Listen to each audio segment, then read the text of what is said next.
بعض روایات میں نبی اکرم صلی اللہ علیہ وآلہ وسلم کا ارشاد نقل کیا گیا ہے کہ مجھے اپنی امت پر سب سے زیادہ تین چیزوں کا خوف ہے۔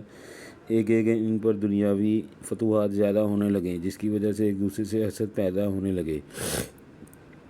دوسرا یہ کہ قرآن شریف آپس میں اس قدر عام ہو جائے کہ ہر شخص اس کا مطلب سمجھنے کی کوشش کرے، حالانکہ اس کے معنی مطالب بہت سے ایسے ہیں جن کو اللہ کے سوا کوئی نہیں سمجھ سکتا، اور جو لوگ علم میں پختہ کار ہیں وہ بھی یوں ہی کہتے ہیں کہ ہم اس پر یقین رکھتے ہیں۔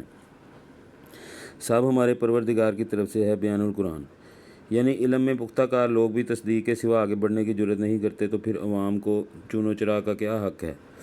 تیسرا یہ کہ علماء کی حق تلفی کی جائے اور ان کے ساتھ لاپرواہی کا معاملہ کیا جائے۔ ترغیب میں اس حدیث کو بروایت طبرانی ذکر کیا ہے، اور اس قسم کی روایات بکثرت حدیث کی کتابوں میں موجود ہیں۔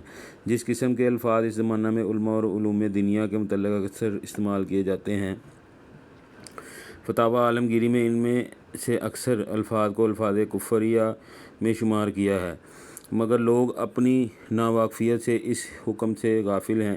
اس لیے نہایت ضروری ہے کہ اس قسم کے الفاظ بالعموم استعمال کرنے میں بہت زیادہ احتیاط کی جائے۔ بالفرض اگر مان بھی لیا جائے کہ علماء حقانی کا اس وقت وجود ہی نہیں رہا اور یہ سب جماعتیں جن پر علماء کا اطلاق کیا جاتا ہے علماء سو ہیں، تب بھی آپ حضرات کی صرف علماء کو علماء سو کہنے سے سبکدوشی نہیں ہو سکتی، بلکہ ایسی حالت میں تمام دنیا پر یہ فرض عائد ہو جاتا ہے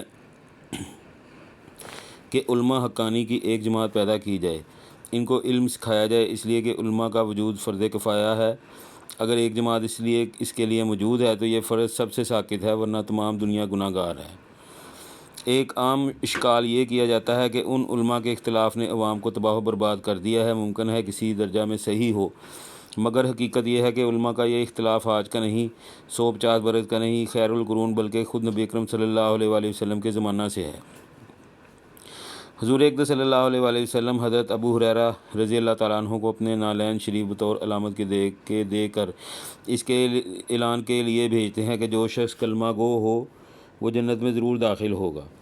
راستہ میں حضرت عمر رضی اللہ تعالیٰ عنہ ملتے ہیں اور معاملہ پوچھتے ہیں۔ حضرت ابو ہریرہ رضی اللہ تعالیٰ عنہ اپنے آپ کو حضور صلی اللہ علیہ وسلم کا قاصد بتاتے ہیں، لیکن پھر بھی حضرت عمر رضی اللہ تعالیٰ عنہ اس زور سے ان کے سینہ پر دونوں ہاتھ مارتے ہیں کہ وہ بیچارے سرینوں کے بل زمین پر گر پڑتے ہیں، مگر نہ کوئی حضرت عمر رضی اللہ تعالیٰ عنہ کے خلاف پوسٹر شائع ہوتا ہے، نہ کوئی جلسہ ہو کر احتجاجی ریزولوشن پاس ہوتا ہے۔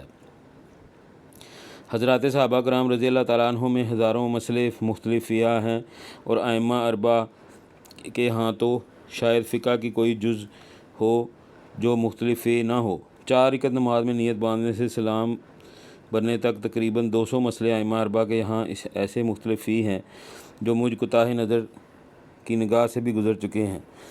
اس سے زائد نامعلوم کتنے ہوں گے، مگر کبیر رفیع الدین اور امین بالجہر وغیرہ 2-3 مسئلوں کے سوا کانوں میں نہ پڑے ہوئے ہوں گے، نہ ان کے لیے اشتہارات اور پوسٹر شائع ہوئے ہوں گے، نہ جلسے اور مناظرے ہوتے دیکھے ہوں گے۔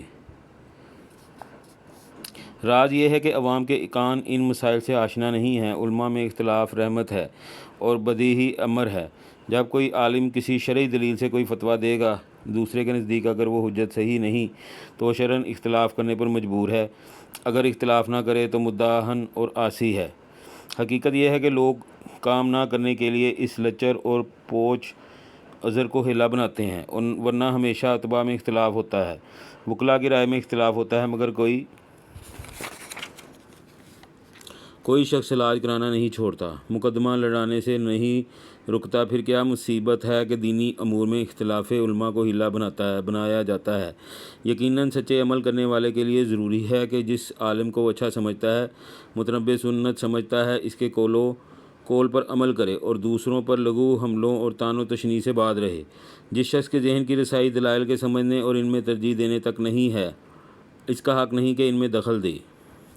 نبی اکرم صلی اللہ علیہ وآلہ وسلم سے نقل کیا گیا ہے کہ علماء کو ایسے لوگوں سے نقل کرنا جو اس کے اہل نہ ہوں، اس کو ضائع کرنا ہے، مگر جہاں بد دینی کی یہ حد ہو کہ اللہ تعالیٰ اور اس کے رسول صلی اللہ علیہ وسلم کے صریح ارشادات پر لب کشائی ہر شخص کا حق سمجھا جاتا ہو، وہاں بیچارے علماء کا کیا شمار ہے، جس قدر الزامات رکھے جائیں کم ہیں۔ وَمَن يَتَعَدَّ حُدُودَ اللّٰہِ فَأُولَٰئِکَ هُمُ الظَّالِمُونَ۔ اللہ تعالیٰ ہم نے جو پڑھا ہے اس پر ہمیں عمل کرنے کی توفیق دے۔ اوکے، بائے بائے، اللہ حافظ۔